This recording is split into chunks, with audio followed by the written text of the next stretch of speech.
dissociation de l'eau et le produit ionique de l'eau. Mais le thème principal, c'est acides et bases ou en solution aqueuse. Donc, c'est les acides et les bases qui sont en solution aqueuse.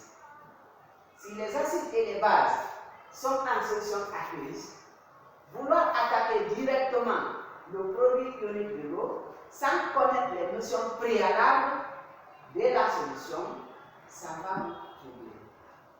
C'est pourquoi avant de toucher la dissociation des produits ioniques de l'eau, nous avons l'obligation premièrement de connaître c'est quoi un acide, c'est quoi une base, c'est pas une solution neutre, c'est pas une solution aqueuse.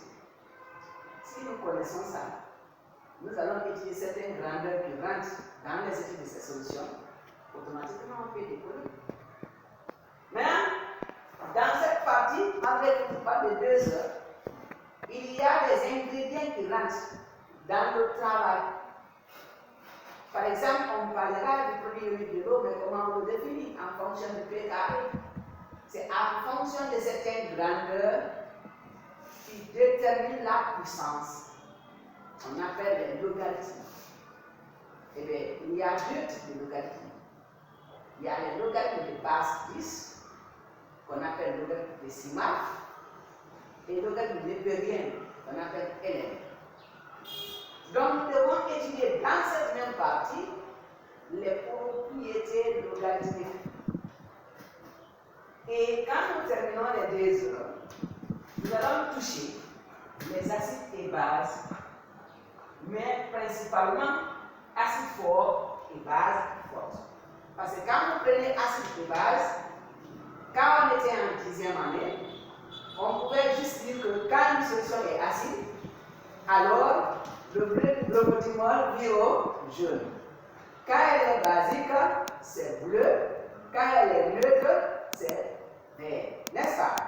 Mais cet acide-là, prenons un cas particulier. Le vinaigre contient de l'acide. Le citron contient de l'acide.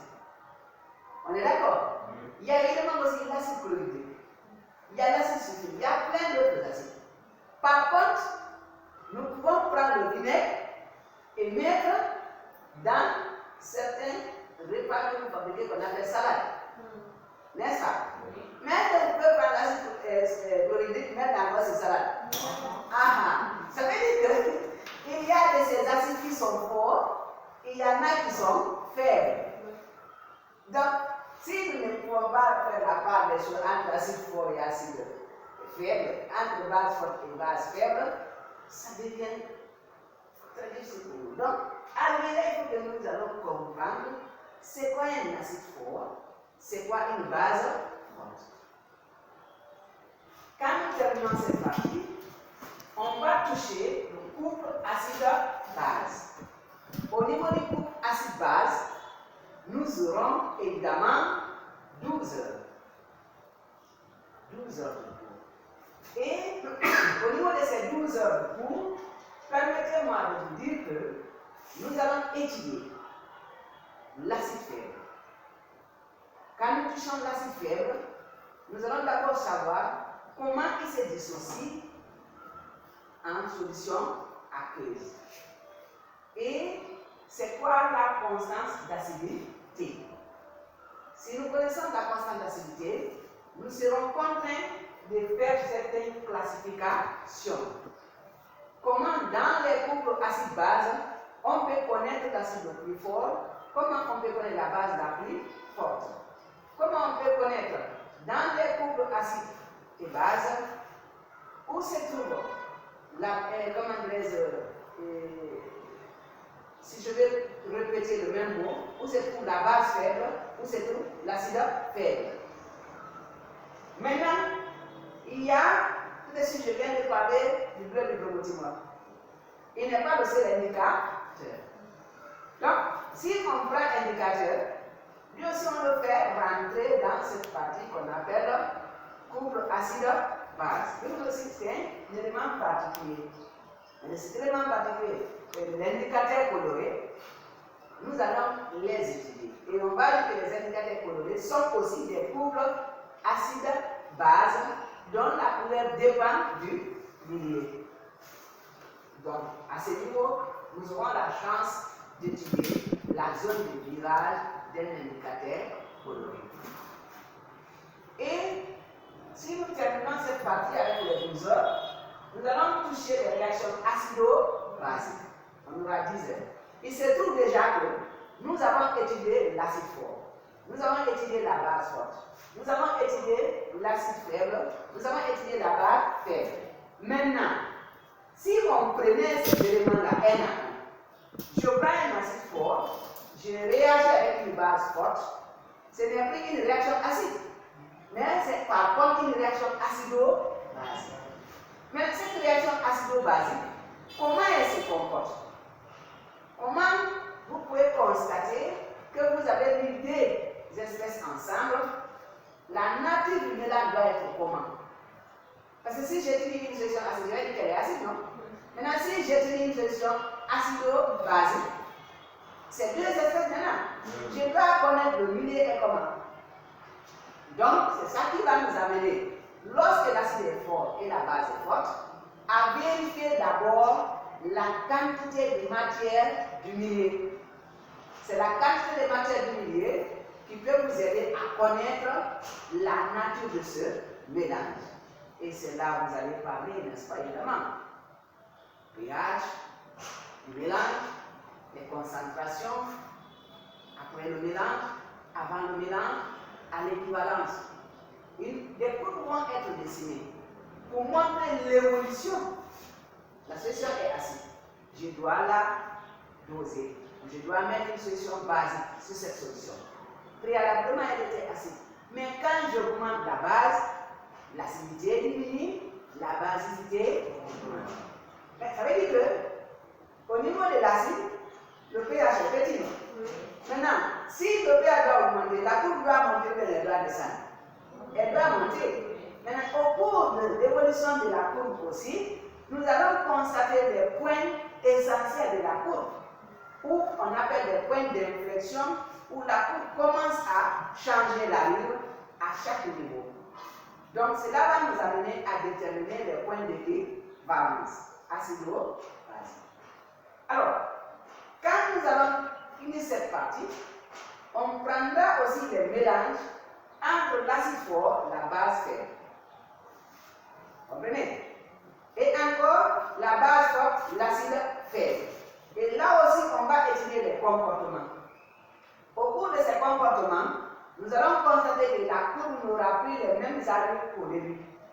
Si ici, on pouvait parler de l'équivalence seulement, par contre, au niveau de ces dosages qu'on va effectuer, donc la partie 5 là, vous allez constater évidemment que si l'acide est faible et il y a une réaction acido-basique avec une base forte, le premier milieu est d'abord acide. D'accord? Et quand vous cherchez à doser la solution, avant l'équivalence, le milieu est acide. Mais quand vous atteignez l'équivalence, automatiquement, le milieu prend la basicité. L'acide est faible, la base est forte. Avant l'équivalence, le milieu est acide. Mais quand vous atteignez l'équivalence seulement, le milieu devient automatiquement basique. Mais quelle base? C'est un sel à caractère basique. Son pH n'est pas trop éloigné de 7. Donc, mais il se trouve que dans ce mélange, il y a un phénomène qui se produit. Quel phénomène? Où vous constaterez que la quantité de l'espèce forte qu'on a mis dans le mélange est égale à la moitié de la quantité de l'espèce faible. Lorsque ce phénomène est constaté, il révèle au même moment encore que le pH du mélange devient égal au pKa.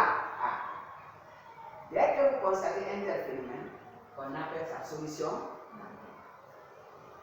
Vous voyez que c'est le même dosage. Mais dans ce même dosage, vous avez un niveau.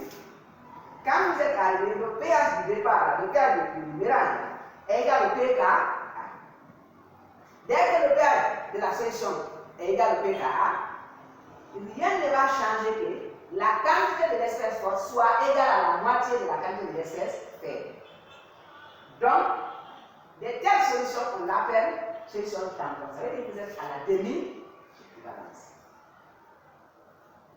Alors, quand on finit avec cette première partie, nous allons toucher le chapitre 2, la cinétique chimique. Dans cette partie, nous allons premièrement étudier l'évolution des systèmes chimiques. Nous aurons à étudier les systèmes stables et les systèmes cinétiquement inertes. Quand vous prenez le système stable, je vous donne un exemple par part. Si un élève est en 12e année et dans cette classe, cet élève, chaque année, 12e année, chaque année, 12e année, chaque année, 12e année, on dit que son niveau est comment? Stable. Mais ça n'a pas évolué. Donc, si on ne l'a pas aidé avec les notes, il ne pourra pas avancer. Donc, on va expliquer le système stable. On va prendre les équations qu'on va étudier ensemble. Et on va étudier le système cinétiquement inerte. Mais je vais d'abord vous dire quelque chose. Si en 12e année, vous n'avez pas maîtrisé les différentes équations de la réaction, là vous allez me fatiguer. Vous serez contraint de me dire, monsieur, faisons d'abord les réactions. Parce que la cinétique, tu peux comprendre l'exercice. Tu peux comprendre comment déterminer la vitesse. Mais lorsque tu n'es pas capable de déterminer l'équation de la réaction, la stoichiométrie va te fatiguer. Alors, au niveau des vitesses moindres et vitesses instantanées, il faut d'abord comprendre en tant qu'élève de la terminale qu'il y a la différence entre la réaction chimique et l'équation de la réaction. La réaction chimique, c'est quoi? C'est une transformation chimique au cours de laquelle les corps que vous avez mis ensemble, vous les avez appelés réactifs, disparaissent totalement. Ils donnent de nouveaux corps qu'on appelle produits. Ça veut dire que c'est quelque chose qui est pratique. Vous prenez le corps A, vous prenez le corps B, vous les mettez ensemble pour réagir. Mais vous constatez que ces corps ont totalement disparu. Et quand ils ont totalement disparu, vous voyez la formation des nouveaux corps. Ceux qui sont disparus, on les appelle les réactifs. Ceux qui vont se former, on les appelle les produits. Donc, est-ce que ça sous-entend qu'une réaction chimique comprend un point de départ? C'est d'abord les réactifs qui vont réagir et un point d'arrivée, les produits qui vont se former. Quelqu'un me comprend? Alors, à ce niveau, c'est quoi maintenant l'équation de la réaction ou l'équation bilan de la réaction? L'équation bilan de la réaction, c'est la représentation symbolique de la réaction chimique. Je m'explique. On me dit que je fais la combustion du charbon de bois. Je ne peux pas prendre le charbon du bois, je le mets au tableau ici, je le vois brûler. Je ne peux pas prendre l'oxygène, je le mets au tableau ici, je le vois réagir avec le charbon. Maintenant, si je vais à la maison, je vais préparer, j'achète le charbon de bois, je mets le feu, le charbon brûle. Maintenant, si je dois transmettre cela par une équation, je prends le symbole du charbon de bois. Sauf que dans le charbon de bois, c'est le carbone qui est en majorité. Et puisque c'est le carbone qui est en majorité, je considère donc que quand le charbon brûle, le carbone va brûler. On est d'accord? Donc du coup, je prends le symbole du carbone C. J'écris. Et on dit il brûle où? Dans l'air ou dans le dioxygène. Et l'air est un mélange complexe contenant en majorité l'oxygène et l'azote. Donc moi, je vais prendre l'oxygène qui représente l'air. Et je vais réagir avec le carbone je vais obtenir quoi? Le CO2. Donc la fumée que je voyais se dégager quand je préparais. Vous comprenez? Donc la réaction, c'est ce que j'ai pratiquement fait. Et l'équation de la réaction, c'est la symbolisation de cette réaction. Quelqu'un me comprend? Alors, donc il faut que à cette partie, on maîtrise d'abord ces deux choses. Si on arrive à maîtriser ces deux choses, nous allons comprendre que il y a une vitesse de disparition, parce qu'on nous a dit tout de suite que les réactifs disparaissent. Et il y a une vitesse de formation, parce qu'on nous a dit que les produits se forment. Alors on peut dire vitesse moins de disparition, vitesse moins de formation. Vitesse instantanée de disparition, vitesse instantanée de formation.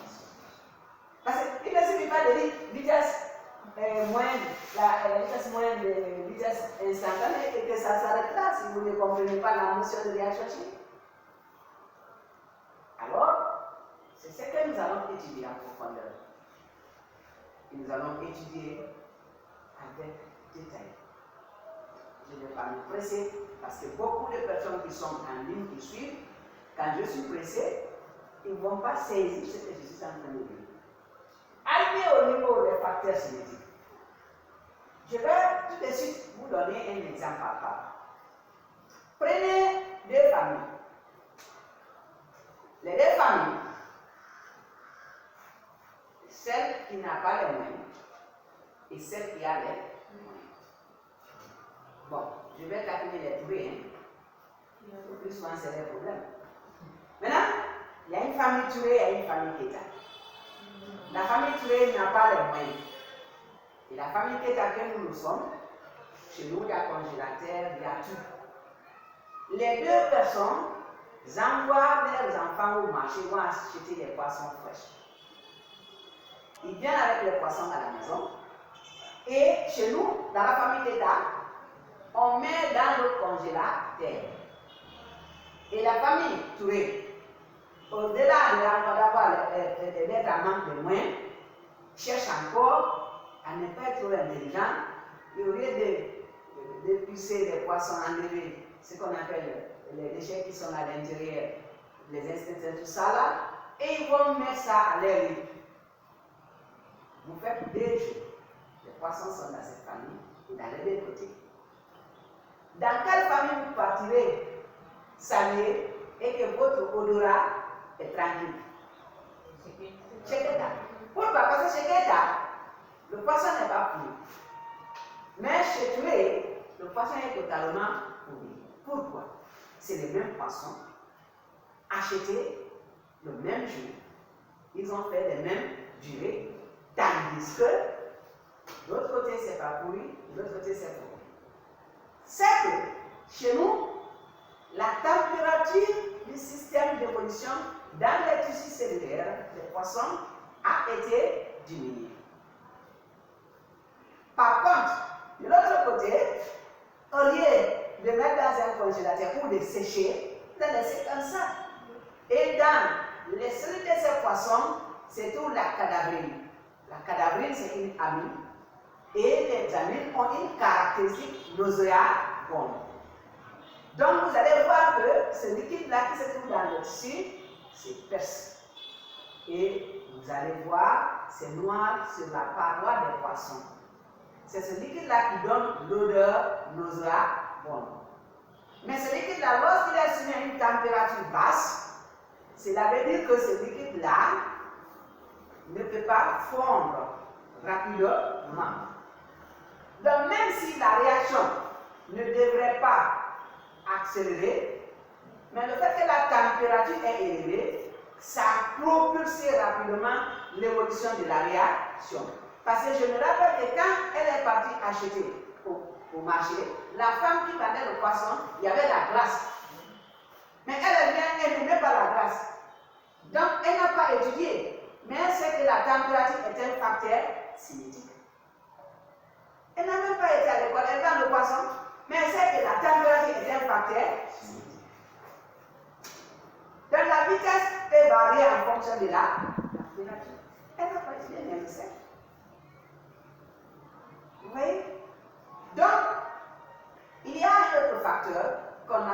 concentration. Si vous constatez un fait pertinent, en 8e année, on vous a parlé de quoi? Solution saturée, solution concentrée.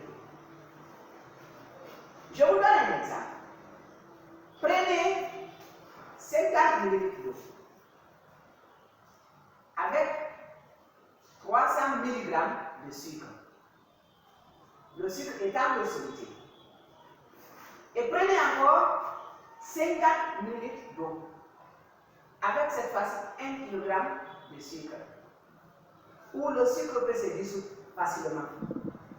C'est là où il y a 300 mg. Parce que la concentration du soluté n'est pas comme ça.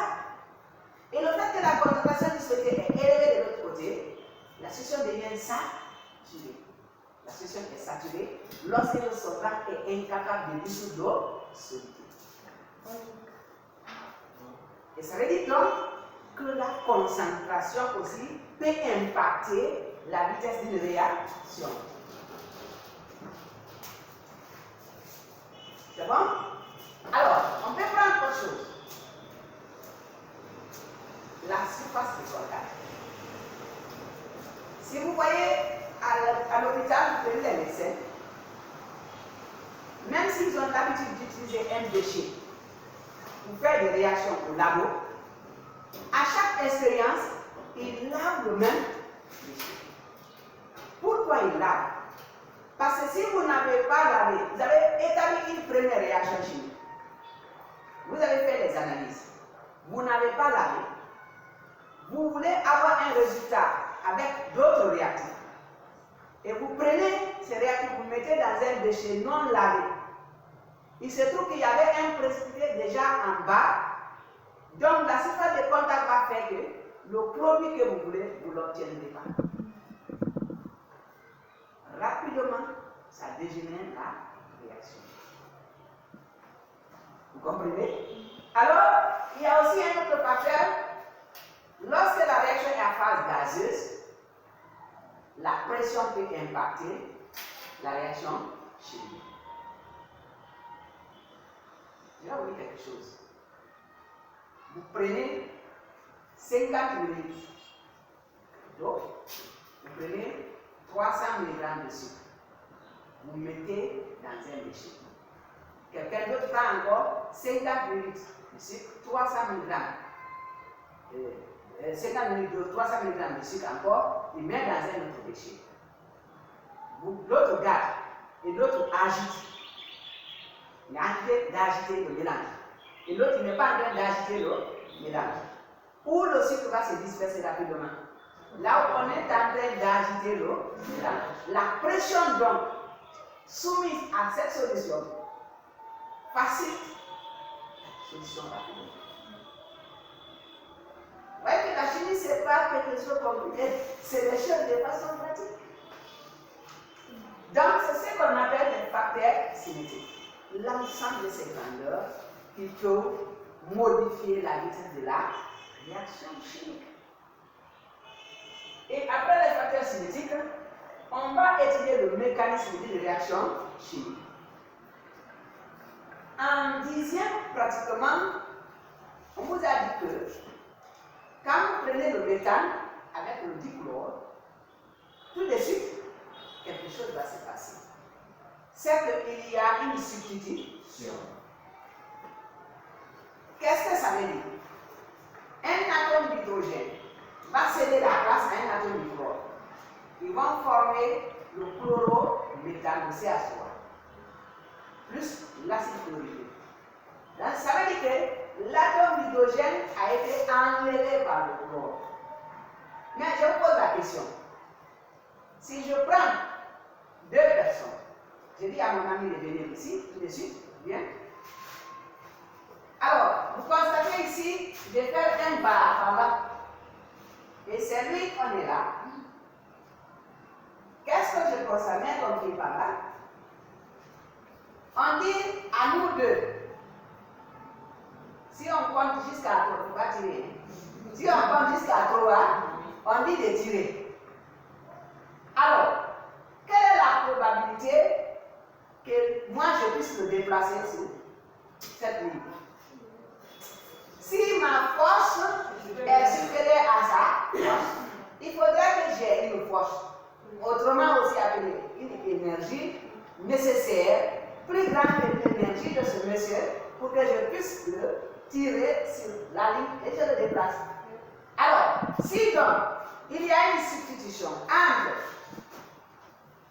le chlore et l'hydrogène, il y a forcément une nécessité que l'énergie d'extraction soit supérieure à l'énergie de repos. Eh bien, si ce n'est pas le cas, c'est impossible. Mais cette réaction qui se produit, elle se produit en des étapes. Premièrement, il y a une initiation. Au cours de l'initiation, là, c'est là où les centres actifs se forment. Et deuxièmement, il y aura ce qu'on appelle une propagation. La propagation, c'est quoi? Je prends ma main qui est sale. Je mets cette main à la chemise propre de mon ami. Automatiquement, qu'est-ce qui va se produire? Cette saleté va se transférer. Et la propriété va rester à mon niveau. Donc, au niveau de la propagation, non seulement il y a la formation des nouveaux centres actifs, mais aussi des molécules stables. Et ça se fait entre quoi? C'est entre une molécule stable et un centre actif par l'accompagnement d'un partenaire de choc. Vous comprenez? Et alors, si nous prenons la propagation, on vient à la rupture. Dis-moi la vérité. Un électron célibataire, les deux se rencontrent, automatiquement c'est un paire d'électrons. C'est comme si vous me dites que vous fermez la porte entre deux célibataires. Célibataires hommes et célibataires femmes, dans une même maison rentrée couchée, et qu'il n'y a pas possibilité qu'un lien de mariage commence à naître. C'est impossible. Alors là, c'est impossible. D'accord? Ça veut dire quoi? Électrons célibataires, qu'on peut appeler centres actifs, obtenus dès l'initiation, les deux, quand ils se réunissent, ils forment une molécule stable par la création d'une liaison covalente. Cette liaison covalente peut être polaire ou hétéropolaire. Elle est polaire lorsque la liaison covalente s'établit entre les atomes identiques. Je prends Cr point l'or et Cr point encore l'or. Les deux vont former un électron et une liaison covalente, ça donne Cl2. La liaison covalente est appelée liaison covalente polaire ou homopolaire. Maintenant, si je prends le CH3 point et le Cl point qui vont réagir, la liaison covalente va se former, on obtient le CH3Cl, c'est une liaison covalente hétéropolaire. Alors, si nous terminons avec la rupture, nous allons attaquer ce qu'on appelle la catalyse. Je vais expliquer quelque chose. Il y a 3 personnes qui marchent en cours de route. Et les 3 personnes, c'est Naïté, c'est qui? Le retardateur, comment il s'appelle? Bien. Il y a 3. Il y a qui encore? D'accord, le classique était Papato. La personne. Ok. D'accord. Maintenant, on va prendre un nom. Venez, vous 3. On va prendre un nom. Regardez les 3 personnes. Un nom. S'il n'y a pas d'homme, on va prendre un. Voilà. Les 3 personnes sont en train de marcher. Hein? Ils sont là. On a mis fait quelque chose. Il faut piétiner Naïté. Voilà. Maintenant, Naïté est là, n'est-ce pas? Oui. Alors, dis à Naïté, si c'était moi, il allait me voir.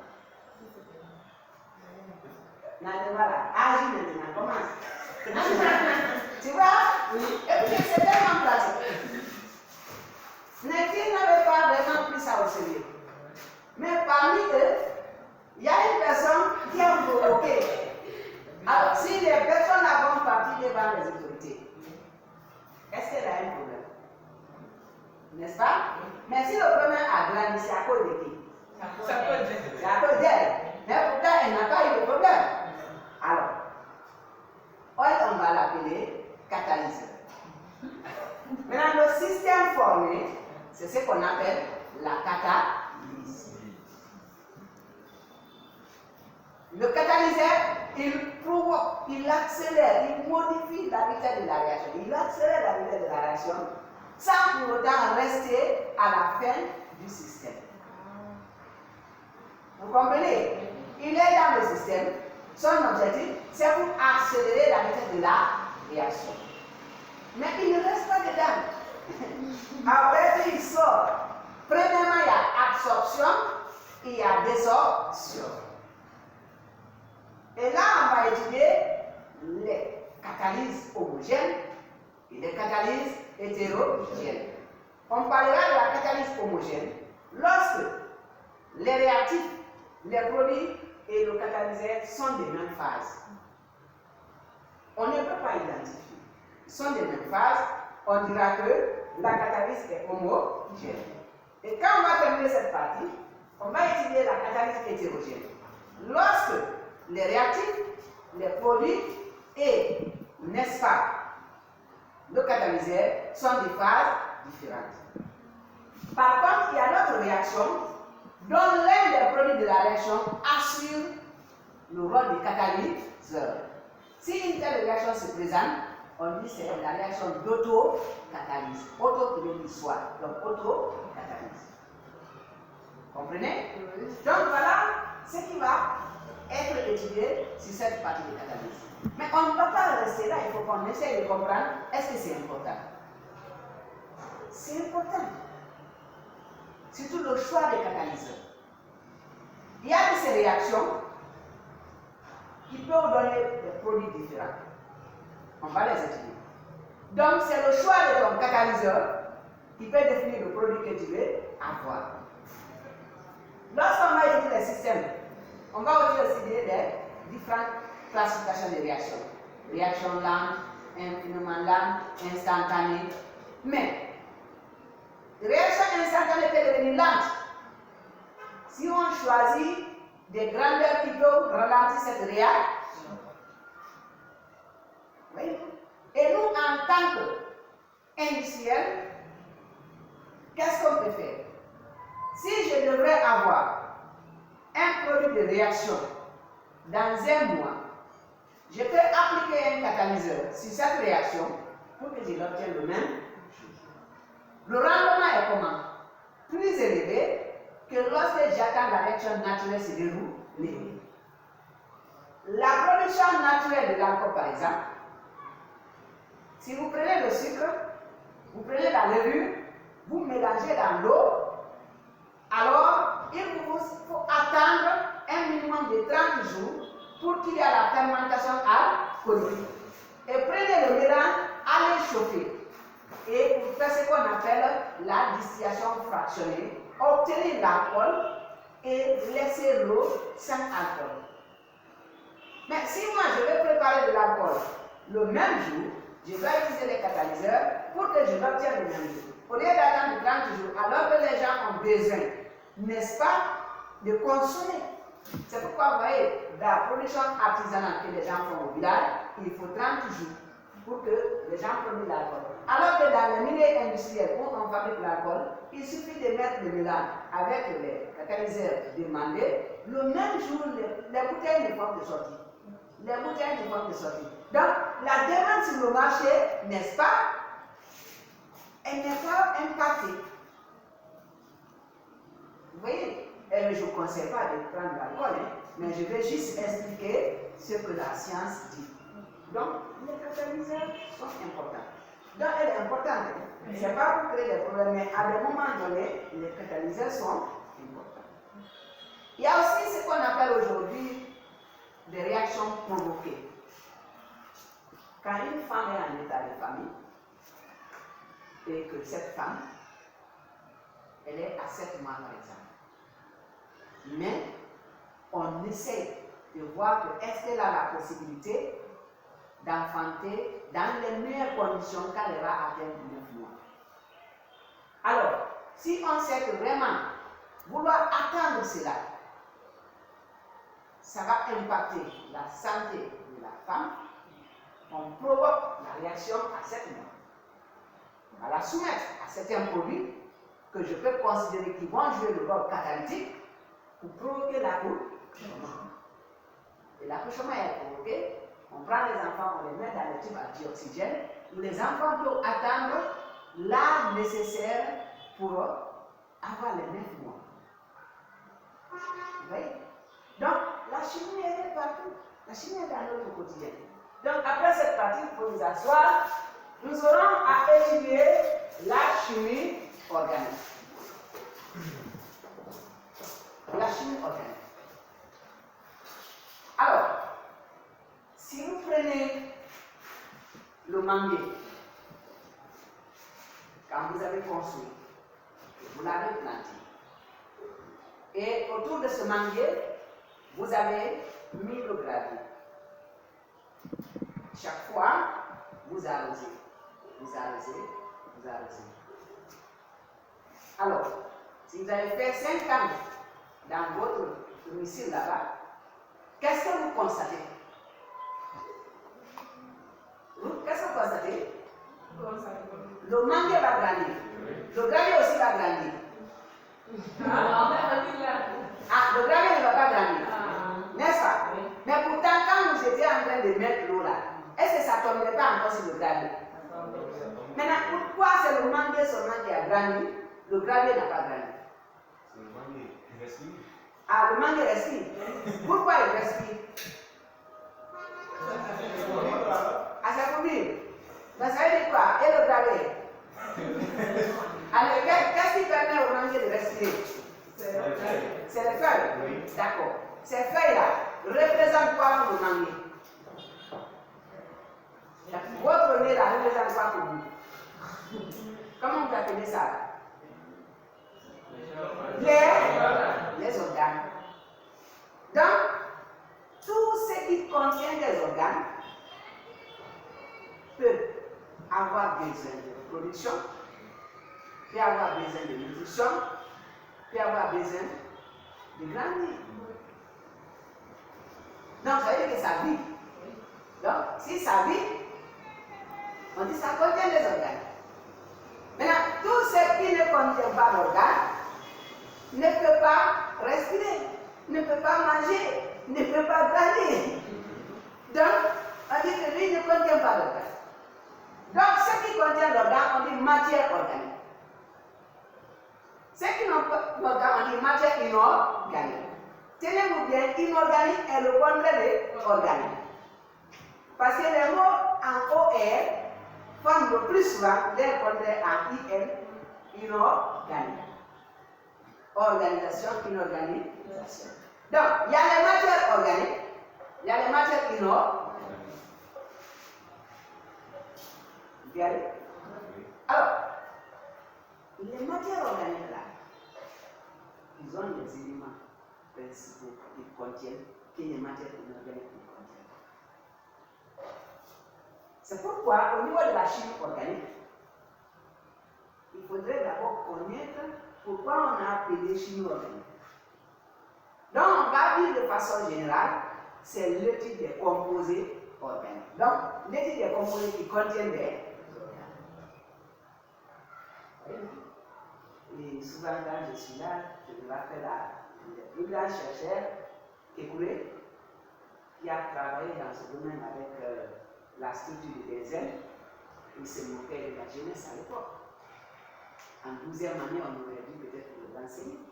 Comment la structure du benzène est venue. Parce que quand vous parlez de la structure du benzène sans parler de Kekouré, c'est ingrat. Ah oui, c'est ingrat.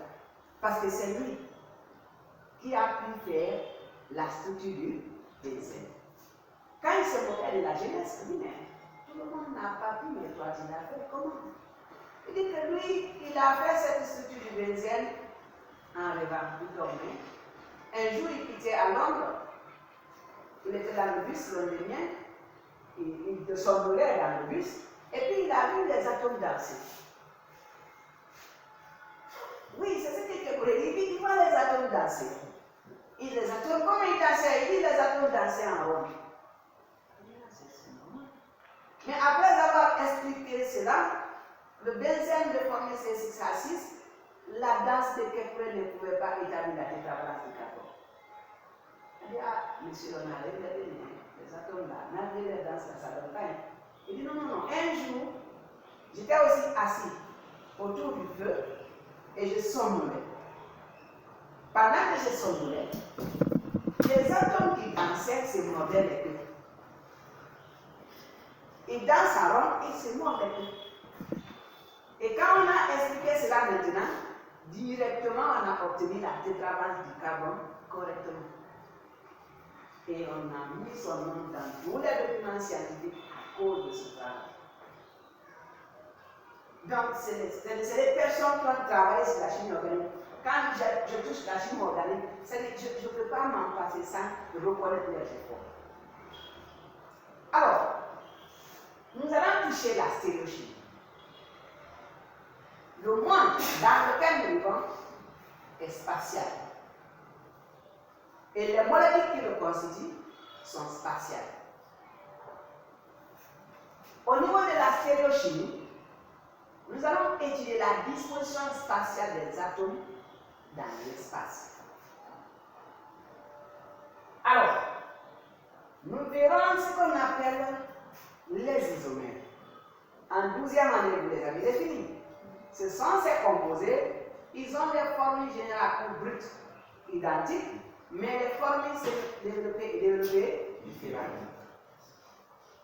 Nous parlerons de l'isomérie de conformation. Au niveau de l'isomérie de conformation, pour vous élucider quelque chose de très simple, quand je prends mes deux doigts, que vous voyez, je fais comme ça. Ce que vous voyez là-bas, c'est combien? 5.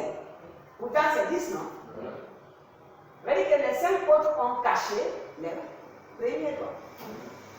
Mais si je fais comme ça, vous voyez non seulement les 5 de l'autre côté, mais vous avez la possibilité de voir quelques doigts qui sont vers moi.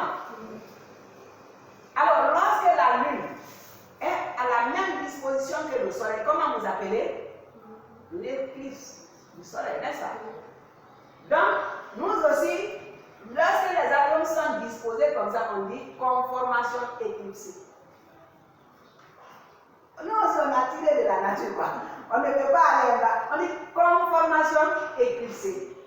Maintenant, quand quelqu'un est arrêté avec toi, même position, mais il veut que tu passes, qu'est-ce qu'il fait? Il fait un décalage. Oui. Donc, nous aussi, quand les atomes sont disposés comme ça, on dit conformation décalée. Conformation éclipsée, conformation décalée. Oui, c'est tellement simple. Et cette partie-là, j'aime vraiment être en profondeur. On va utiliser plein de temps pour vous dire que les abeilles communiquent par une isomérie. Les abeilles, les papillons qu'on appelle les fourmis, leur communication, c'est par des structures isomériques. Si nous, les hommes, n'avons pas été capables de comprendre l'importance des isomères, les insectes connaissent l'importance des isomères. Parce qu'ils ne parlent pas comme je suis en train de le parler. Ils parlent par isomérie. Arrivé à cette partie, je vais vous expliquer comment ils parlent par isomérie. Nous allons toucher aussi les isoméries de configuration. Au niveau des configurations, nous parlerons de deux. Il y a la configuration ZE. Z, c'est la première lettre d'un mot allemand qu'on appelle zusammen. Qui veut dire quoi? Ensemble. C'est-à-dire, les radicaux sont disposés dans le même plan. Et, qui est la première lettre d'un mot allemand qu'on appelle angegel, qui veut dire en face. À ce niveau, vous trouverez que la configuration est en face. Les radicaux sont déterminés en face. Ils ne sont pas dans le même plan, mais en face. Le problème avec la configuration Z2, ça ne tient pas compte de la rotation des atomes autour des doubles liaisons. Mais une autre configuration viendra où vous prenez, par exemple, ma main qui est là, vous tardez devant le miroir. Si quelqu'un est devant moi, pour moi, cette main est une main droite. Mais celui qui est devant moi, la main qu'il verra dans le miroir, c'est comme une main gauche. Donc, l'objet qui représente ma main et l'image qui se trouve dans le miroir ne sont pas superposables. Et bien, lorsque cela se révèle, on dit qu'il y a une pluralité qui se dessine entre l'objet et l'image. Et donc, cela veut dire que c'est les énéantiomères. Mais il y a une condition. Pour qu'il y ait cette possibilité, ça doit se dessiner autour d'un carbone qu'on appelle le carbone asymétrique. Alors, un carbone asymétrique, c'est ce carbone qui est là, qui est entouré de 4 voisins. Mais de telle sorte que tous les voisins sont différents. Si vous voyez cela, vous dites qu'automatiquement, ce carbone est asymétrique. Donc, arrivé à ce niveau, on va d'abord étudier les types de carbone, les classes de carbone, les isotopes de carbone et le carbone asymétrique. Je pense que si je demande à quelqu'un ici de me donner les différentes classes de carbone, ce serait compliqué. Pourtant, il y a le carbone primaire, le carbone secondaire, le carbone tertiaire et le carbone quaternaire. Le carbone primaire, c'est quoi? C'est celui-là qui échange à liaison, bien avant, simple, avec un seul autre atome de carbone. Mais si un carbone est entouré de 2 autres atomes de carbone, ce carbone on l'appelle secondaire. Et si un autre carbone est entouré de 3 autres atomes de carbone, on l'appelle carbone tertiaire. Et s'il est entouré de 4 atomes de carbone, on l'appelle quaternaire. Je précise bien, entouré des atomes de carbone. Parce qu'il ne faut pas que le carbone soit entouré d'autres éléments, vous allez définir ce que non. On est d'accord? C'est ce qui amène même que quand vous maîtrisez cette notion, vous n'avez pas les problèmes avec les alcools. Parce que pour avoir un alcool primaire, il suffit d'enlever un atome d'hydrogène du carbone primaire pour remplacer par OH. Vous voulez avoir un alcool secondaire? Enlève un atome d'hydrogène du carbone secondaire, remplace par OH. Vous voulez avoir un alcool tertiaire? Enlève l'atome d'hydrogène du carbone tertiaire, remplace par OH. Puisque le carbone quaternaire n'a pas d'atome d'hydrogène, vous n'aurez jamais l'alcool quaternaire. Bon, jusqu'à ce que j'ai quitté chez moi ce matin à la maison, on n'a pas encore un alcool quaternaire. Je ne dis pas que la science n'évolue pas, mais jusque là, aujourd'hui, il n'y a pas d'alcool quaternaire. On peut évoluer. Donc, quand nous allons finir avec l'isomérie, on attaque les alcools et les polyalcools. Au niveau des alcools, je sais que vous n'aurez pas assez de problèmes. Si toutefois vous allez maîtriser la 10e année. Nous allons d'abord étudier les alcools, connaître c'est quoi un alcool, comment on les prépare, quelles sont les classes d'alcool, quelles sont les propriétés des alcools. Comment quitter de l'alcool à l'aldéhyde, comment quitter de l'alcool à l'acétone, comment quitter de l'alcool à l'acide carboxylique. Et comment l'alcool se comporte avec d'autres composés. Maintenant, qu'est-ce qui arrive quand vous enlevez aussi de l'eau sur l'alcool? Et qu'est-ce qui arrive quand l'alcool réagit? Vous saurez qu'il y a un grand nombre de réactions que nous allons étudier là-bas. Et les polyalcools, poly déjà veut dire quoi? Plusieurs. Poly égale à plusieurs, donc ça contient plusieurs groupements hydroxydes. Ce qui va vous amener à comprendre qu'au niveau des polyalcools, nous aurons des alcools qui ont 2 groupements hydroxydes qu'on appelle éthandiol ou dialcool. On aura ici ceux qui ont 3 groupements hydroxydes, on appelle les triols. au pantriol, par exemple. Donc, au niveau de ces polyalcools, nous n'allons pas quitter sans pour autant expliquer l'obtention de la glycérine. Le glycérol et aussi de la dynamite. La dynamite, que je ne voudrais pas totalement approfondir s'il n'y a pas de terroristes parmi nous. Parce que c'est avec les polyalcools qui vont réagir avec l'acide nitrique qui forment ce qu'on appelle les dynamites, les explosifs. D'accord? Je prie qu'il n'y a pas des gens comme ça parmi nous. Parce que. Hein? Alors, et nous allons parler de l'obtention des phosphates d'alkyle.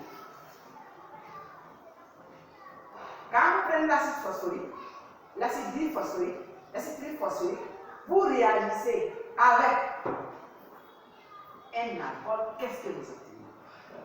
C'est ce qu'on appelle les phosphates d'alkyle. Et dans ça, on vient avec les ADP des cétones. Les ADP des cétones, on les appelle de façon générale les composés carbonisés. Les composés carbonisés, pourquoi? Parce qu'ils sont caractérisés par la présence d'un groupe carbonyle. Et au niveau de là, nous allons étudier l'oxydation de l'alcool primaire, l'oxydation de l'alcool secondaire. Comprenez que l'alcool tertiaire ne peut pas s'oxyder.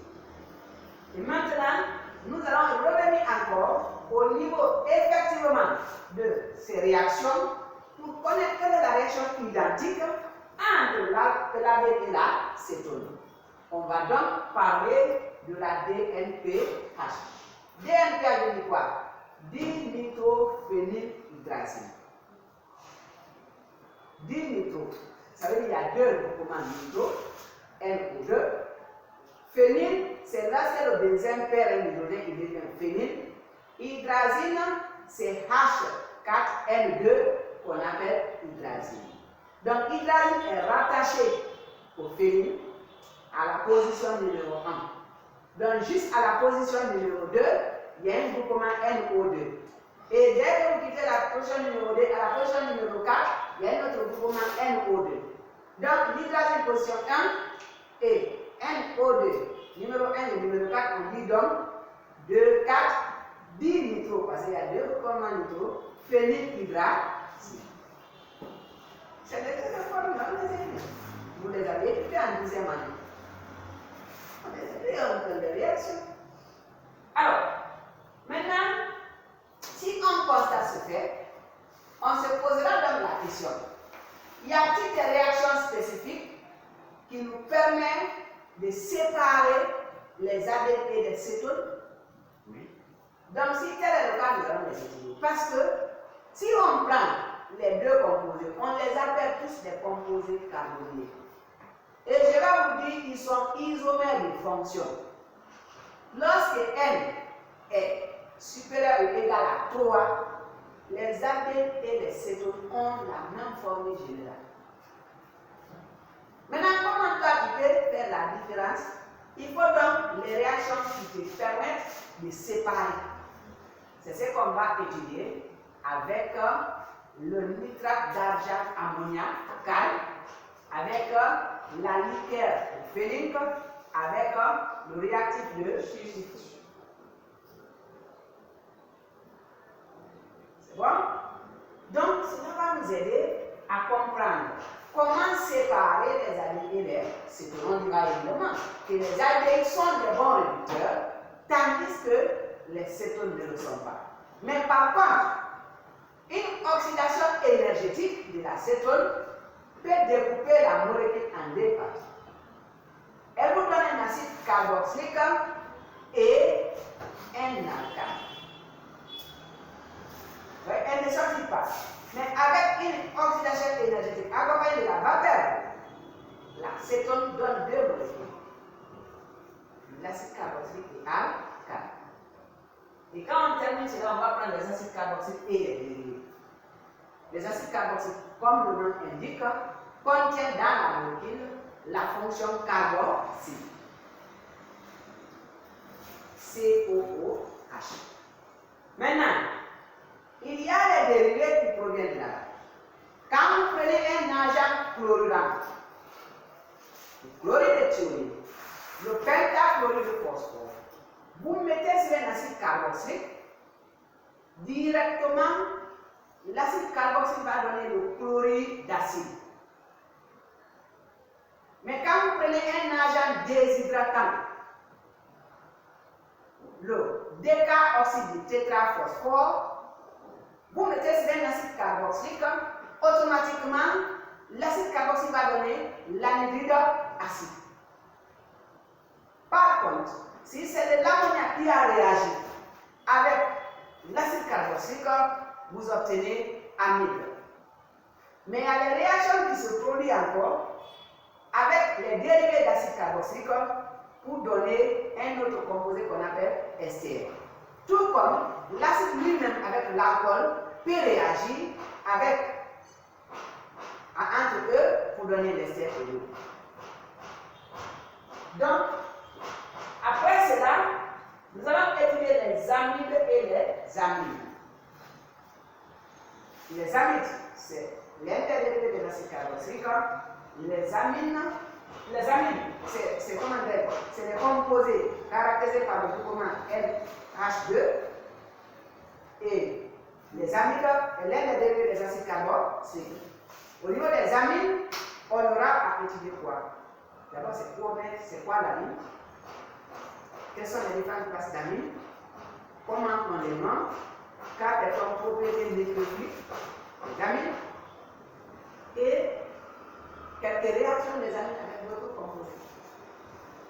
Quelle est la caractéristique principale des amines en solution aqueuse? Permettez-moi de vous dire déjà que ce sont des bases faibles. Et après, on utilisera les amides avec les mêmes comportements. On va prendre ce qu'on appelle la réaction d'Hoffmann. D'accord? Et cette réaction qui nous permet de quitter de l'amide à l'amide secondaire et l'amide tertiaire. Par exemple, quand vous prenez un composé qui contient de l'iodo d'éthane, par exemple, vous réagissez, il y a une caractéristique principale que vous allez constater. Alors, si nous terminons cette partie, on va prendre les acides alpha-aminés aux protéines. Comme le nom l'indique, les acides alpha-aminés contiennent quoi? Ils contiennent à la fois la fonction carboxylique et la fonction amine. Mais la fonction amine rattachée au carbone alpha. Et là, nous allons vraiment parler de leur importance. Pour ceux qui font expérimental, ils parlent généralement des acides alpha-aminés, pas en profondeur, mais nous allons faire des réactions. Comment quitter de l'acide alpha-aminé au peptide? Dipeptide, tripeptide. Pour notre cas précisément, on va s'arrêter au tripeptide. Et quel est le nombre de peptides peut-on avoir lorsque vous prenez des acides alpha-aminés qui vont réagir? Lorsque vous prenez 3 acides alpha-aminés qui vont réagir. Donc, on parlera des protéines. Et la structure ADN, vous comprenez? ARN, vous connaissez, sont tous obtenus par l'assemblage des acides alpha-aminés. La chaîne obtenue est appelée polypeptide. Mais si le bon Dieu le veut, il pourra vraiment bien se comprendre. Et lorsque vous voulez vraiment comprendre ce programme, il y a des documents à chercher. Quels sont ces documents? 1. Chimie, enseignement obligatoire. C'est un document qui traite ce programme avec une grande pédagogie. Il suffit de partir dans les deux ventes. Vous demandez, je cherche chimie, enseignement obligatoire, niveau terminal. Et le plus souvent, la dictine, on obtient ça. On va vous le donner. Et pour toi qui écoutes en ligne, si toi tu n'as pas la chance de le savoir, comme nous avons le groupe WhatsApp, laisse le message dans le groupe WhatsApp, le besoin de ton document, et nous allons partir te chercher, on te dira le prix qu'il faut, afin que tu puisses l'avoir. Et il y a aussi E rangé terminé à D. Parce qu'au nom de E rangé, il y a terminé à E, il y a terminé à D. Je vous conseille terminé à D. Pourquoi? Terminé à E, il n'y a pas la partie stéréochimie. Là, ça commence uniquement avec le cours des alcools. Donc, quand vous achetez terminé à E, dans votre livre, il n'y aura pas stéréochimie. Mais quand vous achetez ERG terminé à D, vous trouverez la stéréochimie. En tout cas, tout ce que vous allez parcourir durant l'année. Et vous avez les documents qu'on appelle Top Chrono. Top Chrono, c'est un document où les exercices sont plus souvent traités et qui peut vous aider aussi à comprendre comment aborder les sujets. Seulement, il faut être vigilant dans le traité. Parce que les brochures, le plus souvent, on donne le traité condensé. Donc, la personne qui a fait le document, lui va donner le traité condensé. Le plus souvent, avec des réponses. Donc, il ne faut pas viser la réponse pour dire qu'il faut que je vous éclate pour obtenir la réponse. Il faut savoir d'abord comment la réponse est. Et le document que vraiment, si tu as les moyens, que je te conseille vivement, c'est Tommasino, terminal. Tommasino télé. Je vous dis, je ne dis pas que c'est le patron des autres, mais la manière que Tommasino a détaillé le programme, ce n'est pas la même manière que Erenge aussi a détaillé. Sauf que Tommasino, le prix est un peu plus élevé. Mais de toute façon, vous pouvez aller à la victime, vous pouvez l'obtenir. Alors, si on arrive là, je voudrais vous dire que tout cela est possible avec le courage. Et je voudrais que vous compreniez quelque chose. Apprendre, ça reprendre, est synonyme de ne rien appris. Donc, après le programme, on viendra tout de suite commenter avec la première partie, si on a le temps de faire un petit exercice aujourd'hui. Je vous encourage à être toujours concentré. Pour ceux qui ne sont pas là, tout ce que nous venons de dire là, il suffit d'aller sur YouTube, tu vas trouver intégralement le cours en question.